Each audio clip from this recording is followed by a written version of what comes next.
Bonjour chers amis, j'espère que vous allez bien. Je voudrais partager avec vous aujourd'hui un échange que j'ai eu avec Franck Hatem. Franck Hatem, docteur en ontologie, fondateur de l'Université française de métaphysique. Dans cette interview, Franck nous parle de métaphysique. La métaphysique, c'est la science des causes. Quelle est la cause de l'énergie? Quelle est la cause de l'univers? D'où est-ce qu'on vient, etc. C'était une discussion qui vraiment était passionnante, qui, euh, qui m'a vraiment apporté beaucoup de choses. Ça a fait des gros échos en moi, d'ailleurs, vous le verrez dans la vidéo. Ça, il y a des moments où je me suis dit, waouh, c'est pas possible. J'avais l'impression de connaître des choses, mais en fait, le fait de les entendre par Franck, ça m'a donné un éclairage nouveau sur des thématiques que je pensais connaître, et c'était vraiment enrichissant. Donc, je vous souhaite que cet échange vous inspire autant qu'il m'a inspiré. Et si vous êtes intéressé par Franck Hatem ou par ce qu'il propose, eh bien vous pouvez retrouver le lien de son site et ses coordonnées tout simplement sous la vidéo. Je vous souhaite une très belle interview, régalez-vous et je vous dis à bientôt.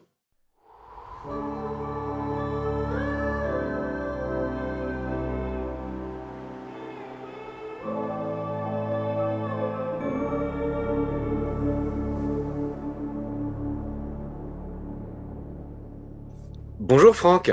Bonjour Yvan.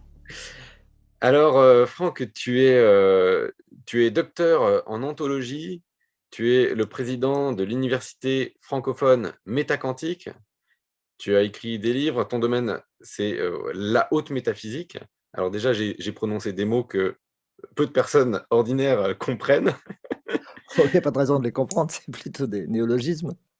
Ouais. Alors déjà, euh, est-ce que tu peux définir ces quelques notions? On va parler d'énergie aujourd'hui. En fait, l'idée, c'est d'expliquer des choses que moi je peux faire ou que des thérapeutes peuvent faire, ou des personnes qui parlent qui maîtrisent, enfin qui maîtrisent, ça, c'est pas du tout de la maîtrise, mais qui utilisent de l'énergie peuvent faire. Et en fait, c'est de les expliquer, toi, avec ton prisme. Parce que toi, ta spécialité, en fait, la métaphysique, c'est l'origine des causes. C'est les causes, C'est ça. c'est la science des causes. C'est la science des causes. Oui, c'est ça, c'est la science des causes. Donc, qu'est-ce que tu entends par haute métaphysique, par métaquantique? Est-ce que tu peux nous définir rapidement ces notions? Oui, oui.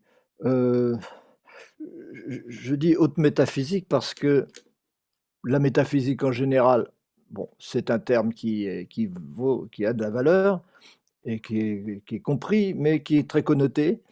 Et il y a beaucoup de métaphysiques différentes et depuis la nuit des temps. Il y a beaucoup de gens qui font, beaucoup d'auteurs qui ont fait de la métaphysique, hein. Aristote, c'est lui d'ailleurs qui a inventé ce nom. Mmh. Heu, Descartes plus récemment et puis bien d'autres. Aujourd'hui, beaucoup de physiciens quantiques, par exemple, qui se tournent un peu vers la métaphysique et pour cause, puisqu'ils se rendent compte que les questionnements auxquels ils aboutissent en observant ce qui se passe dans l'instant présent, au cœur de ce qu'ils croient être la matière, ils constatent que finalement les questions sont métaphysiques et pas du tout physiques. Donc il se tourne vers ça et c'est un peu pour ça aussi que, j'ai, utilisé ce terme métaquantique, pour dire, voilà, c'est au-delà du quantique justement. La haute métaphysique, c'est au-delà du quantique. C'est l'au-delà de cette physique puisque, ce qui est métaphysique, c'est au-delà de ce qui est physique, C'est ça, au-delà de ce qui est visible, au-delà des effets. Donc, tout ce qu'on perçoit, ce sont des effets et nous, ce qui nous intéresse, ce sont les causes. Évidemment, en science, on est un peu désarmé face à cette affaire des causes, puisqu'on ne cherche que des origines. On cherche les origines dans le passé, mais les causes, on ne peut jamais les voir, puisqu'on observe toujours des effets. c'est ça. En fait, la physique, c'est tout ce qui est lié à l'observation, ce qu'on peut voir, ce qui est tangible. Et donc toi, tu t'intéresses, enfin, en métaphysique, on s'intéresse vraiment aux causes. Alors, où est-ce que alors, c'est vrai qu'avant de poser, j'aurais peut-être dû te laisser te présenter tout au début. Je l'ai fait en 2 Oui, mots, c'est mais suffisant. c'était suffisant. Ça fait combien de temps que tu es dans le domaine? Ton père était, métaphysicien également? Disons, on s'est aperçu que c'était de la métaphysique au bout d'un moment, hein, n'est-ce pas? Au début, on ne savait pas trop comment appeler ça. Ouais. Mon père, lui, depuis l'âge de 12 ans, il cherchait à comprendre l'univers il cherchait à comprendre mieux l'univers que ce qu'on lui enseignait à l'école.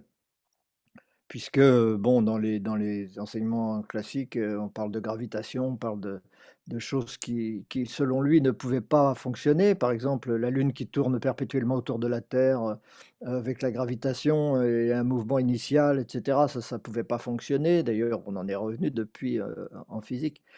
Donc il voulait trouver la bonne solution.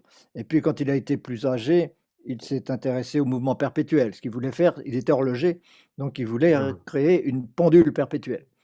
Et pour créer cette pendule perpétuelle, il s'est intéressé aux aimants. Il se doutait que c'était avec des aimants qu'on arriverait à le faire. Et à force d'étudier les aimants, il a fini par comprendre certains processus, certains phénomènes magnétiques qui sont généralement mal connus de la physique, et qui lui ont permis petit à petit de comprendre le fonctionnement des planètes et des étoiles, et de l'atome aussi d'ailleurs, puisque c'est strictement la même chose, quoi qu'en disent les physiciens aujourd'hui, puisqu'il y a plusieurs physiques différentes qui sont Mmh. contradictoires entre elles, une physique pour le cosmos, une physique pour la matière, et encore une physique pour la chimie, n'est-ce pas? L'atome utilisé en chimie est totalement différent de l'atome utilisé en mécanique quantique, et tout cela est très différent des règles de l'astrophysique. Donc ça peut pas fonctionner. Enfin, ça fonctionne techniquement, technologiquement, il y a pas de problème. On peut faire des tas de choses technologiquement sans comprendre les phénomènes. Mais, sur le plan de la compréhension, on est toujours insatisfait parce qu'on a envie de savoir qu'est-ce que c'est que soi? Pourquoi il y a l'univers? Pourquoi je suis conscient Eh d'un oui. univers et pourquoi je suis là? Et cetera, et c'est pas avec des théories différentes qu'on va pouvoir y arriver. Il faut un seul principe, une seule règle, une seule loi. Ouais et Donc c'est ça alors qu'il a cherché. ouais et alors i donc il l'a cherché, toi tu as poursuivi son travail? En tout cas tu Oui, oui, il a fait des découvertes extraordinaires, en 1955 en particulier, et moi j'ai commencé à travailler à partir de ça en 1973, où puisqu'il arrivait à expliquer tous les phénomènes physiques avec une seule énergie, l'énergie magnétique, donc pas besoin de 4 ou 5 énergies comme c'est le cas aujourd'hui, la force forte, la force faible, la gravitation, l'électromagnétisme. Lui, avec le magnétisme, on explique tout ça. La gravitation est une résultante de certaines fonctions magnétiques, ce qu'on appelle la force faible aussi, la force forte aussi, et cetera. Donc moi, je me suis dit: «Bah, c'est très bien puisqu'on explique tout avec une seule énergie, et que cette énergie», ça, c'était aussi une de nos conclusions, cette énergie est nulle. Cette énergie est égale à zéro. C'est l'opposition de 2 principes, c'est pas une force. C'est pas une force réelle, c'est des principes. Un peu comme dans la Bible d'ailleurs, le 1er mot Bereshit, ça veut dire «dans les principes». C'est vrai que c'est dans les principes que tout ça se passe, c'est pas dans la matière, c'est pas il y a pas d'énergie avant, c'est des principes d'abord et après on comprend pourquoi ça devient de l'énergie, pourquoi ça devient de la matière, et cetera. Mais ce sont des principes complètement abstraits, et ces principes, ce sont des principes opposés qui s'annulent et dont la somme est égale à zéro. Donc je me suis dit: «Puisqu'on peut tout expliquer dans l'univers à partir d'une énergie, dont la somme est égale à zéro, on doit pouvoir expliquer cette énergie à partir du néant». Ce qui me paraissait l'essentiel d'ailleurs, parce que je me disais: «Si on n'explique pas l'univers à partir du néant, on l'explique pas. Si on l'explique à partir d'autre chose, on ne fait que décrire une transformation». Comme les big exactement. bangs successifs, c'est des transformations, des évolutions de l'énergie et puis voilà. C'est pas du tout une explication. Donc je me suis dit: «Il faut partir du néant», et donc en 73, j'ai commencé à étudier ça. À étudier, pas étudier, il y a rien à étudier là-dessus. Personne ne dit rien du néant à part quelques-uns à droite ou à gauche. Donc j'ai médité sur le néant pendant, une quinzaine d'années jusqu'à, 1985, où là, j'ai enfin compris pourquoi le néant était en fait une dualité de principe, et quelle était cette dualité et en quoi cette dualité devenait énergie. En fait, ce dont je me suis rendu compte, c'est que cette dualité, c'est la conscience, avant d'être l'énergie. C'est la conscience, c'est de l'énergie que, heu d'une façon subalterne. C'est une conséquence du fonctionnement de la conscience qu'on comprend lorsqu'on part de rien. On peut comprendre la conscience. Si on part de quelque chose, on ne peut pas comprendre la conscience. Donc, chercher à comprendre la conscience à partir de la physique, c'est un leurre. Ouais, C'est un bien leurre, et sûr. donc voilà. Mais alors du coup tu dis, tu as médité pendant 15 ans? Est-ce Oui. que d'accord et donc c'est à travers cette méditation que tu as eu ces, bah, cette compréhension que tout ça, ça t'est venu? Oui. Mais cela dit, c'est certainement pas le commencement en réalité, hein. On nous a bien souvent dit que mon père et moi, on avait travaillé ensemble pendant des générations et des générations dans d'autres vies et cetera Oui, bien et sûr. que tout ça était déjà sous-jacent donc là, on a le sentiment d'avoir achevé un travail. D'ailleurs, le mot hatem en araméen, ça signifie celui qui parachève. Ah oui, d'accord. Donc tu as bien trouvé ton nom. Ouais, vous avez le bon nom de famille, c'est super. Oui. Oui et en fait, celui qui parachève, en Égypte ancienne, les Hatem, c'est les familles qui étaient les gardes des sceaux, qui authentifiaient les actes du pharaon et donc qui parachèvent en quelque sorte. Je ne sais pas si tu m'entends toujours? Oui, je t'entends bien. J'ai Oui, quelques problèmes d'image, mais en tout cas, au niveau du son, ça va. ça va, donc c'est l'essentiel.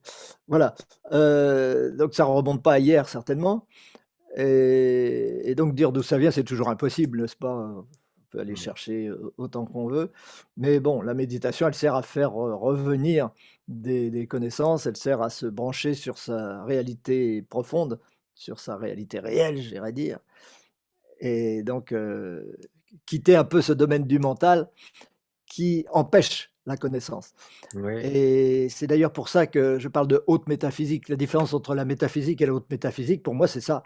C'est que la métaphysique, c'est mental. C'est une réflexion mentale. C'est une recherche, intellectuelle en quelque sorte, qui fait appel évidemment à l'intuition, on ne peut pas faire autrement. Mais, pour moi, la haute métaphysique, ça se place au-dessus du mental, dans ce qu'on appelle aussi le supramental. Et cette, haute métaphysique, elle peut donc aboutir parce que la plupart des métaphysiques font appel à Dieu au bout du compte. Mmh.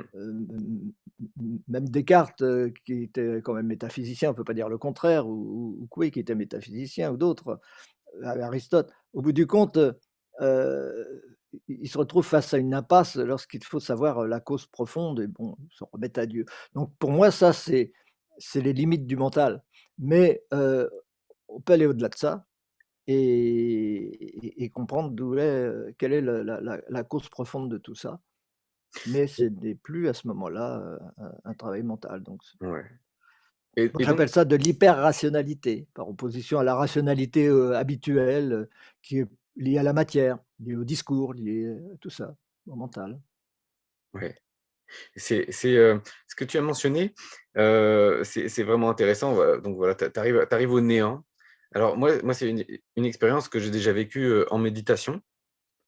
Où j'arrive et à un moment j'ai voilà pour me livrer, c'était une méditation où, j'étais, voilà face à Dieu et je devais franchir une porte, OK? Je savais que cette porte c'était Dieu. Alors voilà, il avait fallu un certain travail, un certain courage pour franchir cette porte et alors je m'attendais à voir des choses absolument merveilleuses, miraculeuses, de la lumière et cetera et là j'arrive et boum, néant. Justement, en fait, ce néant et dans cette méditation, en fait, j'ai compris que dans ce néant se créent des choses. Et ces choses sont créées, enfin en tout cas moi c'était la conclusion de cette méditation. Ce que j'ai compris, c'était que la moindre pensée venait dessiner des choses dans ce néant et venait créer en fait des choses dans ce néant. Alors, voilà, c'était pour partager mon expérience, mais en fait parce que je trouve que ça fait vraiment écho à ce que tu dis. Toi, comment tu l'as expérimenté? Comment tu l'as découvert ça? Et hem et puis, de ce néant, comment après les choses, prennent forme en fait? Eh bien, le nœud du problème, c'est de comprendre, d'avoir une notion claire de ce qu'on veut dire quand on dit néant. Mmh. Parce que, de toute évidence, le néant était une dualité. Il fallait que ce soit une dualité puisque, la dualité magnétique, c'est-à-dire la conscience en fait, et la dualité, de l'univers, tout est dualiste, on le sait bien, on le voit bien, on le constate bien. Cette dualité magnétique, elle est égale à zéro. C'est un peu comme le yin-yang, le Tao, c'est le néant. Ça n'a jamais été autre chose que le néant, le Tao. Le yin et le yang s'opposent. Bon, c'est 2 principes, c'est la même idée. Les concepts ne sont pas strictement les mêmes, mais c'est pas grave, c'est à peu près du même ordre. Et donc, comprendre pourquoi le néant est une dualité. C'est ça la question. C'est la bonne question. C'est pas se demander comment, on sort quelque chose du néant. En fait, on sort rien du néant. Il y a rien à sortir du néant. Il y a juste d'ailleurs, on n'en est jamais sorti parce que si on regarde bien, nous n'existons que dans l'instant présent. Mmh. Nous ne sommes que présents. La conscience n'est que présente. L'univers, il n'est que présent. Et chercher l'univers dans le passé, ça ne tient pas debout, puisque l'univers, c'est présent. C'est maintenant que se pose la question de l'univers. C'est pas il y a 15 milliards d'années. C'est maintenant que se pose la question de la conscience. C'est pas hier. Personne ne peut exhiber la conscience hier ou demain. La conscience, c'est l'instant présent. Et l'instant présent est nul. Il n'a pas de durée. Il ne dure rien du tout. Donc la conscience est nulle. Et donc l'univers est nul, puisque l'univers est dans la conscience. Évidemment, il est dans la conscience. S'il était hors de la conscience, nous n'en aurions pas conscience. Nous avons conscience d'un univers, donc c'est la forme de notre conscience. En d'autres termes, il y a bien des chercheurs qui l'ont dit aussi, la conscience, c'est l'espace. Mais quand on a dit ça, on n'a rien expliqué, on a juste donné un autre nom Mmh. à la conscience. Donc, puisque c'est l'espace et que l'univers est contenu dans la conscience, évidemment, l'univers aussi est nul. Donc tout est nul en fait, tout est le néant. Et c'est intéressant parce que il ne s'agit plus de dire comment on est sorti du néant. Il s'agit de se demander pourquoi le néant est une conscience, pourquoi le néant est une dualité, pourquoi le néant est magnétisme, pourquoi le néant est une énergie, maintenant une apparence, une illusion d'univers. Et pour comprendre donc ça, il faut aller comprendre quelle était la dualité du néant. Alors les taoïstes disent c'est le yin et le yang, mais ils n'expliquent pas pourquoi c'est le yin et le yang. Et d'ailleurs, quand j'ai sorti mon premier livre en 1985, qui expliquait ça donc, qui expliquait cette dualité, j'ai reçu d'une communication de taoïstes qui m'ont dit: «Ah bah, on vous décerne le 10e dan de philosophie d'Extrême-Orient». J'ai dit: «Qu'est-ce que c'est que ça? De quoi vous parlez?» Il me dit: «Bah oui, parce que, Lao Tse, quand il est mort, il a dit: "Je suis le 9e dan de notre philosophie", donc la philosophie, d'Extrême-Orient, «mais un jour, vous rencontrerez quelqu'un qui pourra vous expliquer la bifurcation yin-yang». Je dis: «C'est quoi la bifurcation yin-yang?» Il m'a dit: «Bah, c'est pourquoi le néant, pourquoi le Tao se divise en 2, pourquoi le Tao est yin et yang». Mmh. Et ils m'ont dit: «Et vous, vous avez expliqué pourquoi le Tao est yin et yang. Donc on vous décerne le 10e dan». J'ai dit: «Ah bon, d'accord, merci, c'est très gentil».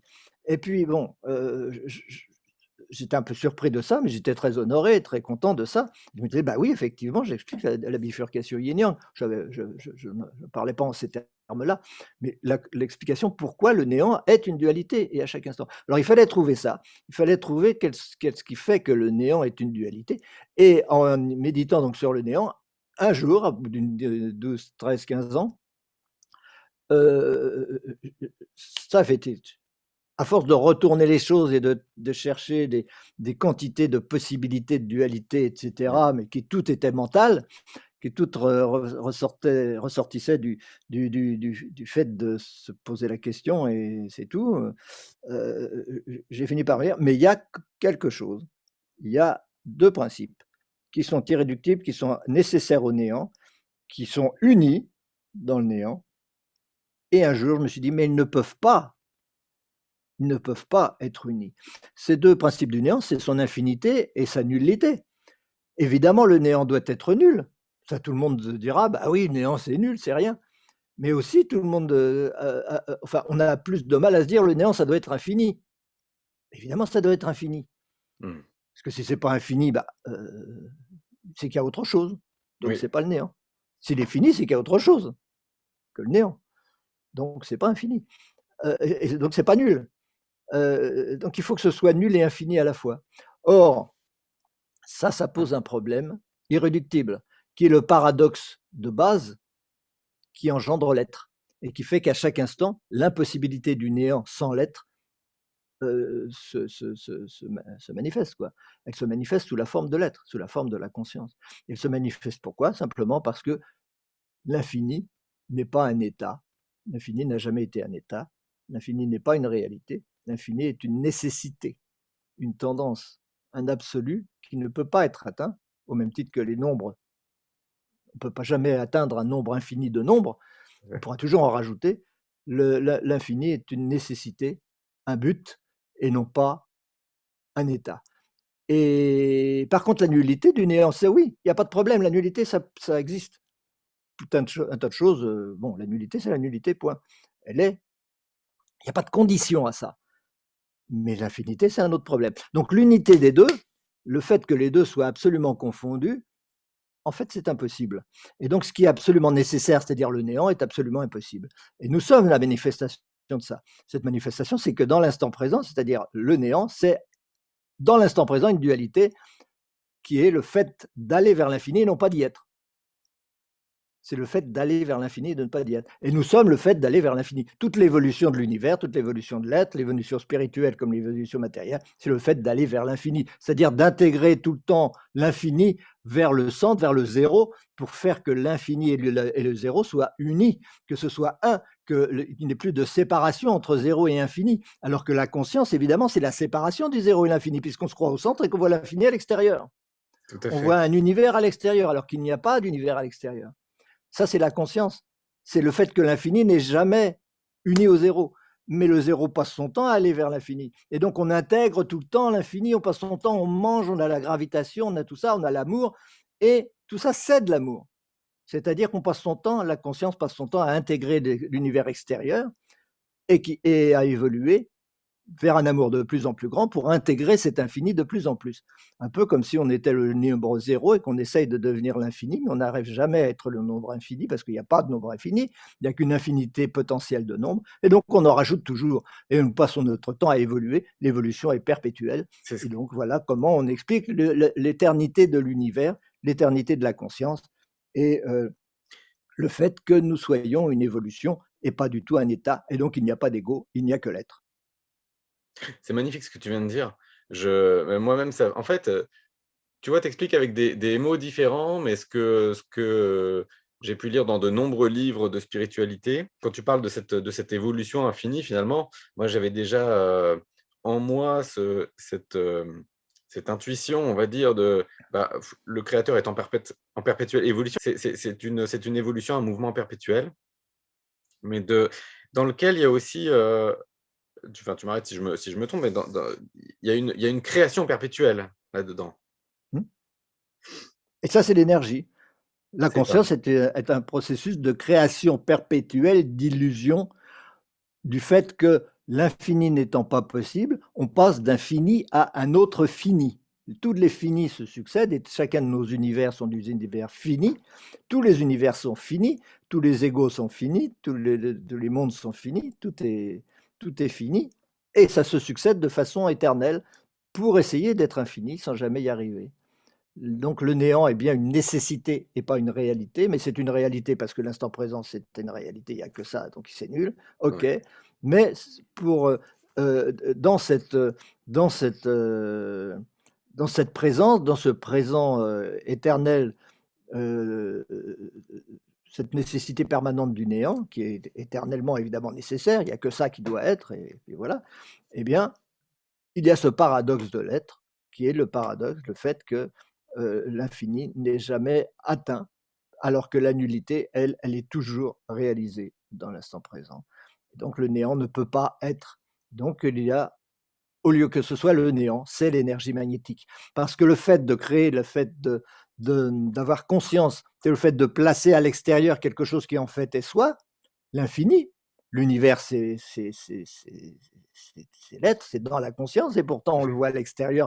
Donc c'est un phénomène de répulsion, donc c'est la répulsion magnétique, effectivement. Et le fait de vouloir intégrer cet infini en nous, qui est l'amour, on peut l'appeler, d'un plan de vue mental, l'attraction magnétique. Et c'est cette dualité répulsion magnétique, attraction magnétique qui est l'énergie magnétique, évidemment. Et c'est cette énergie magnétique qui constitue tout l'univers.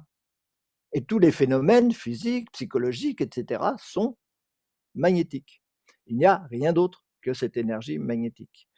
Et c'est ça qui permet d'expliquer l'énergie, c'est le fait que l'infini n'est jamais atteint et donc on y va toujours, parce qu'il est nécessaire.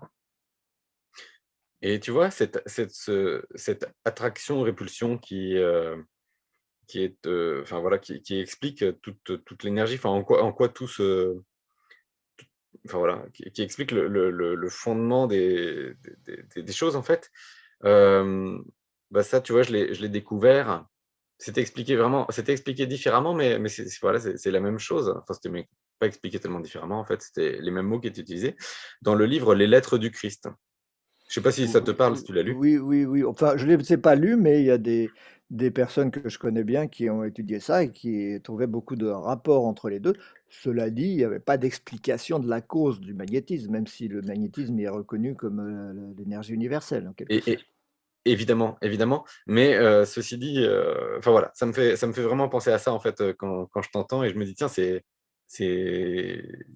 bah, voilà, c'est super, en fait, de faire les ponts, justement, entre des, enfin voilà, Bah, c'est l'ère des un truc révélations, on n'y que peut tu rien. présentes et ce qui est pas forcément, et ce qui est difficilement accessible, en fait, hein, parce que c'est le fruit de dizaines d'années de travail, de vie passée et puis de beaucoup, beaucoup de méditation, de recherche et cetera, avec, voilà, des ressources qu'on peut trouver dans des livres, alors qui sont pas forcément, très accessibles non plus, mais qui sont quand même, beaucoup plus, je pense.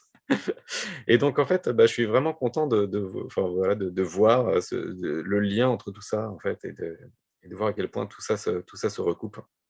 Mm. C'est l'ère des Bah, révélations, c'était inévitable. On ne pouvait pas y échapper, il fallait que ça se fasse maintenant. mmh, bah, écoute, et j'aimerais t'interroger maintenant sur, ben, voilà, des choses un petit peu plus, concrètes, enfin disons un peu plus, de mon quotidien. Sur, qu'est-ce qui se passe, en fait, quand on fait des soins énergétiques, hein. Moi, je fais des soins énergétiques, qui vont toucher plusieurs personnes en même temps. Je les vois pas, je connais pas leur nom et cetera, j'envoie des choses. Comment tu voilà, comment tu peux expliquer ça? Mais ça y est, tu l'as déjà compris. Je viens déjà de te l'expliquer. Tout est dans ta conscience. Tout est dans la conscience. D'un point de vue général, la conscience, évidemment, contient tous les potentiels. Oui, Heu, L'infini, c'est des potentiels qui se manifestent, successivement les uns après les autres et chacun d'entre nous est un fini. Nous sommes un univers fini. Défini par rapport à tous les autres univers qui sont également finis. C'est-à-dire que tous les finis sont nécessaires pour réaliser l'infini. Donc chacun de nous existe. C'est la même chose pour les nombres. Il n'y a pas de nombre infini, mais il est nécessaire qu'il y ait une infinité de nombres. Donc tous les nombres sont justifiés, tous les nombres sont nécessaires. Le 1, le 2, le 150, le 19, etc. Et le 10 milliards, autant qu'on veut. Mais il n'y a pas de nombre infini. Donc, tous les finis existent et nous sommes chacun de ces nombres. Nous sommes chacun de ces univers finis, puisque mon univers personnel fait partie de une finitude. C'est une façon d'être fini dans l'immensité des potentiels infinis. Chacun de nous est un univers fini, défini et parfaitement défini. Il n'est pas du tout flou. Il y a aucune confusion possible entre les univers de chacun d'entre nous. Mon univers et mon univers, il est très clairement défini, avec une famille, avec une maison, etc. Le tien, il est extrêmement défini aussi. Il n'y a aucune confusion possible entre les deux, même si entre les deux, il y a beaucoup de points communs. Et c'est évident qu'il y a beaucoup de points communs puisque c'est la même conscience. Il n'y a qu'un seul principe de conscience. Donc les lois de l'esprit sont les mêmes pour toi comme pour moi. Le fait d'être terrien, c'est un point commun. Le fait d'être français est un autre point commun, etc. D'être un être humain, c'est un point commun. Mais ce ne sont que des points communs entre des univers très distincts. Que pour toi, le fait d'être un être humain, c'est le fait d'être un être humain. Pour moi, c'est aussi tout à c'est fait. ça. Et c'est la même chose. On a les mêmes sentiments, on a les mêmes besoins, on a les mêmes doutes, etc. Mais ce sont deux vécus totalement distincts. Et chacun de ces vécus est absolument nécessaire. Et chacun de ces vécus contient l'univers qu'il vit, bien sûr. Franck ne peut pas être Franck sans l'univers de Franck. Yvan ne peut pas être Yvan sans l'univers d'Yvan. Tu comprends bien qu'il ne peut pas y avoir un ego sans l'univers qui lui correspond, qui Bien est son sûr. complémentaire. Donc, à partir de cela, tous les gens qui sont dans ton univers, qui sont ta création en quelque sorte, non pas en tant que personne, c'est pas Yvan qui crée, c'est la conscience qui crée en se filtrant, filtré par le nombre qui correspond à Yvan, la vibration qui correspond à Yvan, le niveau dans l'évolution qui correspond à Yvan. Ce filtre-là engendre un univers où il y a le corps d'Yvan, la personnalité d'Yvan et tout l'univers vécu par Yvan. Et tous les gens qui y interviennent font partie de ton univers. Et ils n'interviennent pas d'ailleurs dans le mien. Par contre, moi, j'interviens dans le tien comme toi, tu interviens dans le mien. tout à fait. Ça, ça ne change rien au problème. Mais il y a des gens dans ton univers qui ne sont pas dans le mien et réciproquement. Donc tous les gens qui sont dans mon univers font partie d'un niveau vibratoire, font partie d'un niveau d'évolution entre le zéro et l'infini, parce que tous les égaux sont successifs les uns après les autres dans cette succession entre le zéro, entre la nullité absolue et l'infinité absolue. On est tous dans cette évolution-là. Et tous les nombres existent, tous les finis potentiellement existent, mais ils n'existent pas en même temps puisque l'infini n'est jamais réalisé. Donc c'est toujours une évolution. Donc on passe d'un ego à l'autre et l'ego évolue tout le temps. On change tout le temps. L'univers change tout le temps, mais pour chacun d'entre nous, c'est une filtration différente. C'est une longueur d'onde différente, si tu veux. Et donc il y a des gens dans ton univers qui font partie de toi, qui font partie de ton niveau. Et tout cela est dans la conscience. C'est pas à l'extérieur de Yvan. Simplement, il y a des gens qui s'identifient à la personne. Je peux m'identifier à Franck et me dire, Yvan, il est quelqu'un d'autre. Il est à l'extérieur et je n'en démordrai pas. Et je dirais, moi, mon ego, c'est moi. Là, c'est le mental, hein, c'est la troisième dimension. Je suis là pour défendre Franck contre le reste de l'univers. Et je considère l'univers extérieur comme extérieur. Ce qui n'est pas le cas des grands sages. Ce qui n'est pas le cas des gens qui ont médité sur la question et qui ont compris que l'univers, c'est eux-mêmes. Comme Vivekananda qui disait où que se tourne mon regard, voilà, je suis cela. Et ça, c'est une évidence à tous les gens qui méditent au bout d'un moment. Ce n'est pas une explication, mais c'est un constat que tu as fait aussi, évidemment. Et donc, tout ce que tu perçois dans ton univers fait partie de toi et de ta responsabilité créatrice. C'est parce que tu définis Yvan qu'en même temps, tu définis l'univers qui va avec Yvan. Et donc, les gens qui sont dans ton univers sont ceux dont tu as besoin, et réciproquement, ils ont besoin de toi. Mais tout ça est un seul esprit, c'est une seule âme. Et donc, comme de toute façon, le mouvement d'amour part toujours du zéro vers l'infini, de même que la conscience est toujours du zéro vers l'infini, de point de vue de l'infini, il n'y a rien. Il n'y a pas d'infini. L'infini n'est jamais réalisé. Donc, il ne se passe rien du point de vue de l'infini. C'est toujours soi qui aime, soit qui pense, soit qui crée, etc. Ça part du centre. Et donc, la nature de l'être, c'est d'être responsable de son univers et donc d'apporter de la joie, d'apporter le bonheur à son univers et pas d'apporter, et pas de se sentir en concurrence avec ou vouloir le posséder, vouloir l'exploiter, vouloir l'utiliser et puis après moi le déluge, comme on le fait aujourd'hui la plupart du temps, à détruire la planète, à s'exploiter mutuellement, etc. Donc toutes ces attitudes-là, elles proviennent de une erreur naturelle, habituelle, qui est de s'identifier au centre, là où justement se trouve le zéro, la conscience. Donc je m'identifie à ça parce que je n'ai pas compris que ça n'existe que grâce à ça, et que c'est un seul être avec quelque part une membrane qui sépare, qui semble séparer les deux, là où se situe justement la conscience. Elle ne se situe pas ailleurs, la conscience, elle se situe qu'à la périphérie de l'ego, là où il y a rejet de l'autre partie de soi qu'on considère comme extérieure. Mais ce n'est pas pour ça qu'il faut s'identifier à cet ego. Mais le mouvement naturel, c'est de s'identifier à cet ego. Tant qu'on n'a pas fait le travail spirituel nécessaire pour s'apercevoir du contraire et s'apercevoir que l'autre, c'est une partie de soi. Alors, il y a des gens comme toi ou comme beaucoup de thérapeutes peut-être qui ont compris ça depuis longtemps, ou qui en ont l'intuition ou qui l'ont découvert, etc.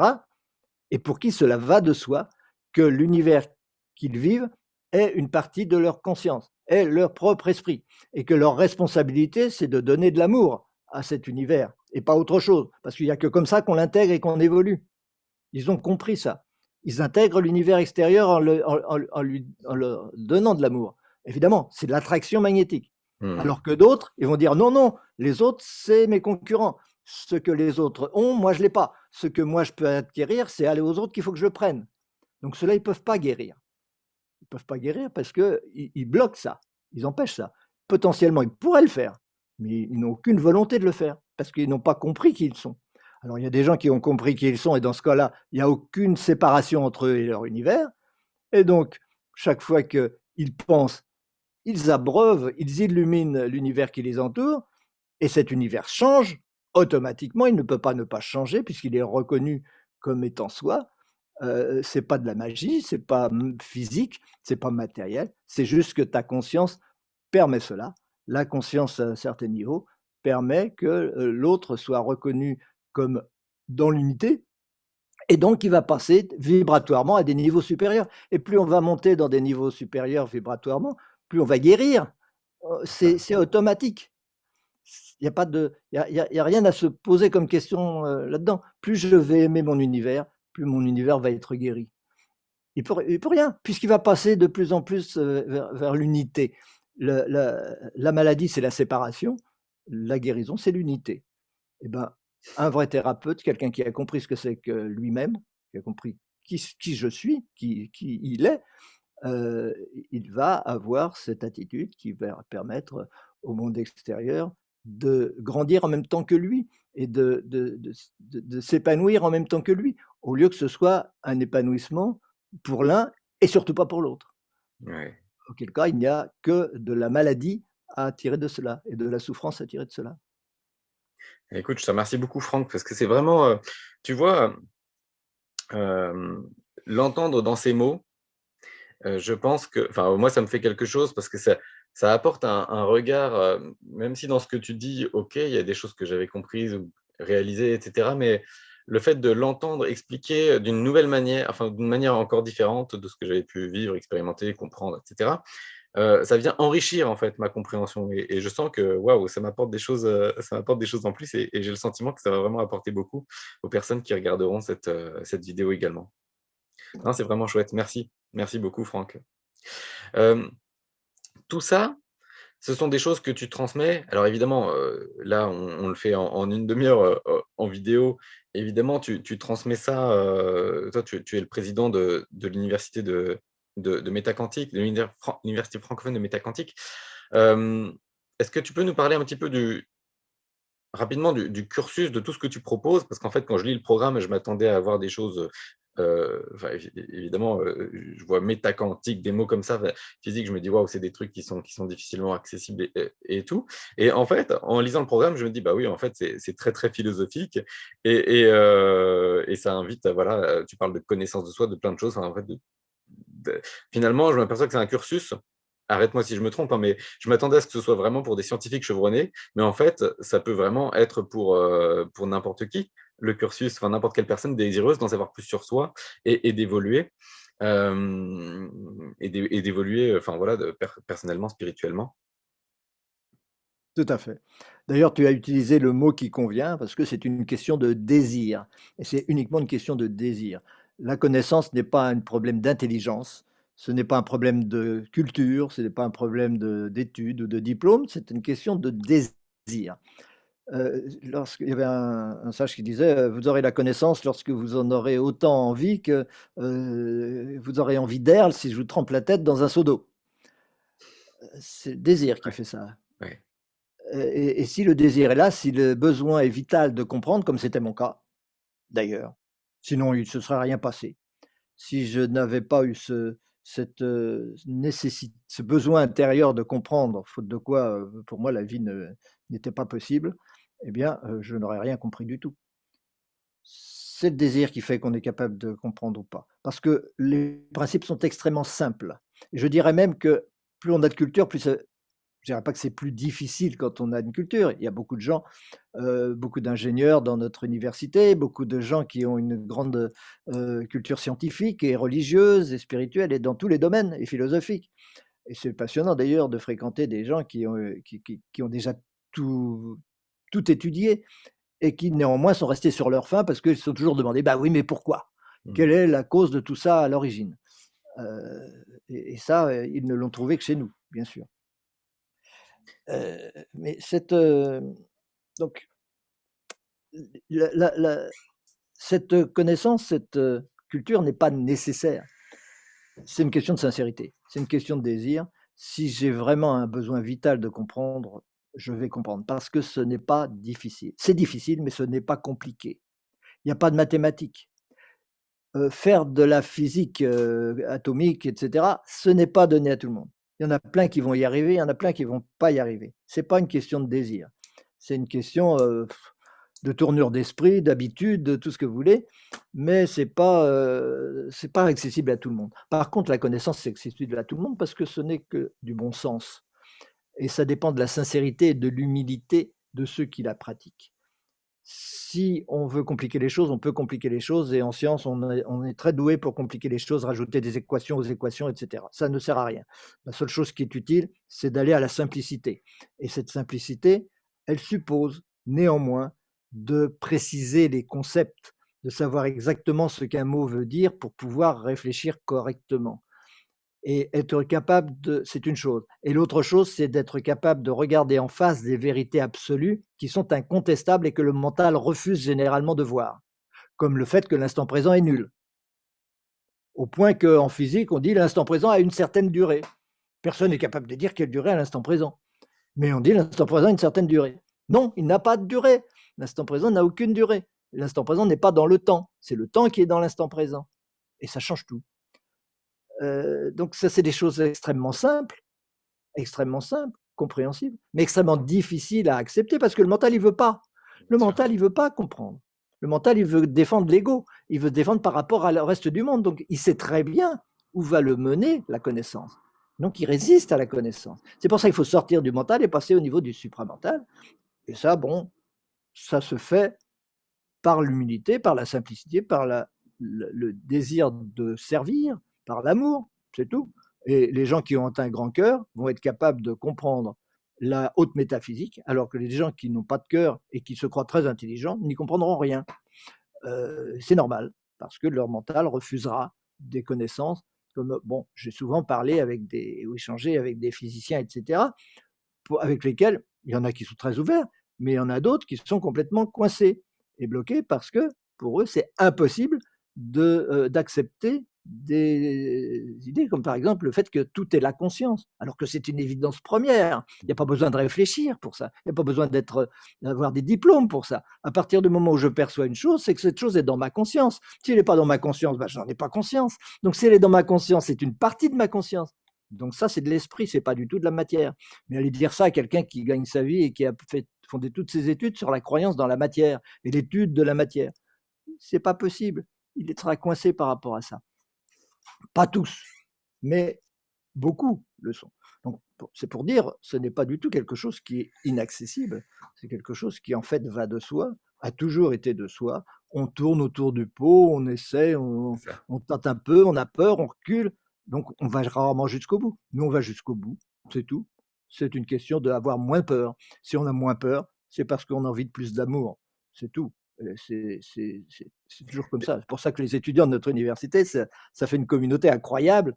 Une communauté, chacun est chez lui, mais ça fait un groupe de gens incroyables qui ont cœur sur la main, qui sont des cœurs sur pattes, qui sont des gens Et qui ont un niveau vibratoire extraordinaire. et du coup, est-ce que tu peux juste nous donner, enfin, voilà, nous dire un peu dans quel état ils arrivent, dans quel état ils ressortent, après être passés dans ton cursus? Enfin, quels sont les il y a peut-être des témoignages, que tu peux nous partager? Oui, bon, je vais pas donner des témoignages précis, mais heu, ça permet de vivre. Ça permet de vivre et ça permet d'arrêter de souffrir inutilement de son Mmh. passé, par exemple. Parce qu'on n'a aucune raison de souffrir de son passé. Le passé, il est passé, il n'est pas là. Dans le présent, il n'y a pas le passé. Par contre, il y a la mémoire. La mémoire est une réalité. Le passé est une illusion. Il faut arriver à distinguer les choses comme ça, c'est fondamental.